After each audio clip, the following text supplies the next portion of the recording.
Hello again YouTube, welcome back to my channel. In this video we're taking a look at one of my latest builds. It's a camper for my Bubblecab.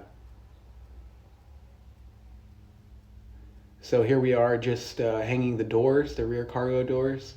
If you can see, I already have the side doors hung and I have a custom frame built on the truck. It bolts right into the factory locations on the trucks. So I removed the hinges on the cargo doors, so here I am just closing that out. We're using different hinges in the way it works back here. Just have them clamped up, get a general idea of where they're going to be, where I want them.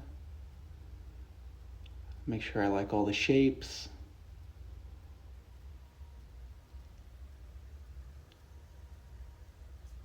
Just a general idea of where they'll overhang on the gate.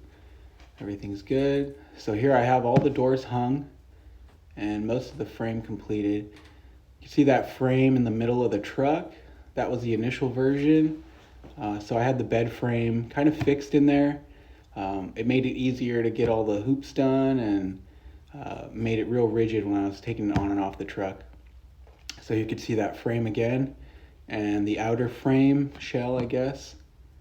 You see the contours of how it follows the truck.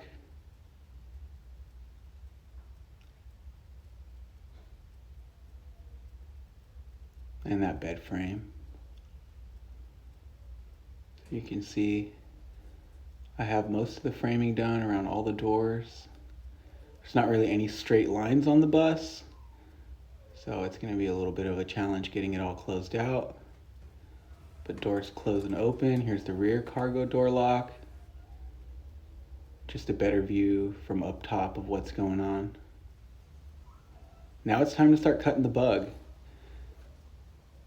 So before you guys get angry at me, I'm just going to show you a little bit about this bug. It was pretty bad. It needed A-posts both sides, heater channel, heater tube, floor pan.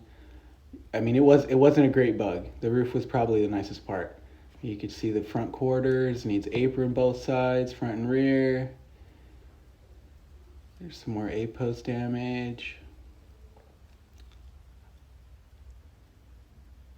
Yeah, it wasn't great. It was a solid car for the roof, but you know, the luggage tray's all ripped out, the apron's all gone. And we didn't destroy this car. You know, we did something better with it. If you want to see what we did with the car, stay tuned to the end of the video. So here we stripped all the paint, roof is ready to start working on. So at this point we want to move the rear window section because it's much shorter on the double cab. We're just mocking everything up, marking it, getting ready to move that rear window. Now that the window section's out, we can start figuring out the rest. That's more or less where it's going to sit. Just a general idea.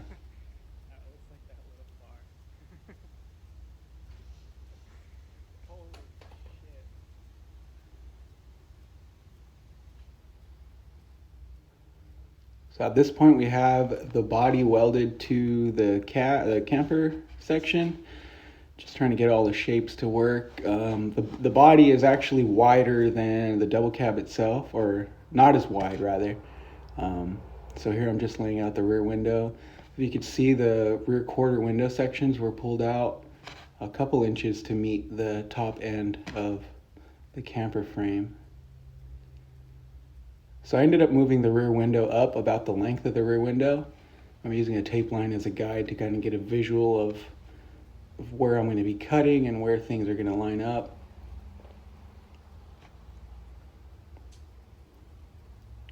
You can see the tape line is my imaginary line.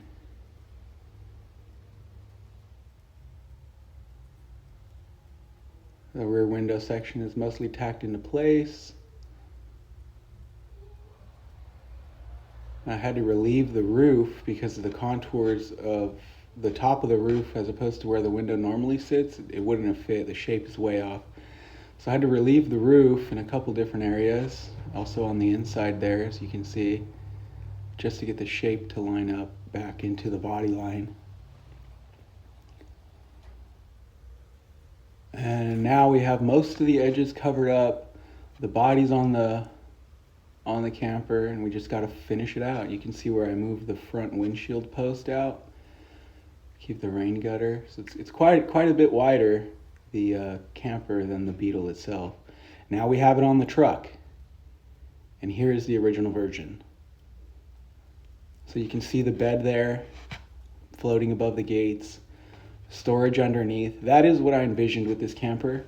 And overall it worked out, at least the original version worked out perfectly. There were some modifications we did make to the camper. So here we have another set of quarter window sections, so we can get 4 pop-outs up in there. And this is really just what I envisioned, you know, straight on through the bus. Now we could get removing these quarter window sections. It's a shame I'm not using most of it. I only need the window section, but luckily we got a good deal. It's good to know people. Now we got 4 quarter window sections in it. And I adjusted the bed, made it adjustable, and here you can see we have it loaded up. And we're ready for camping. This is where it's at now. It's now 1 color, 4 quarter window sections, adjustable and removable bed. The doors on the sides open as they should. Eventually we'll get the interior in there. But we're having a blast with it so far. So here you can see storage underneath. A little bit of action with the disco ball.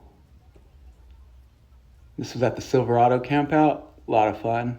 Worked out great. It was cold, but you know, the camper itself stays pretty toasty with the heater on. Here it is all closed up. And this is what it looks like from the road. Put a little design on the back. So it's pretty tall. We lost a couple miles to the gallon, but it's all right. It's all for fun.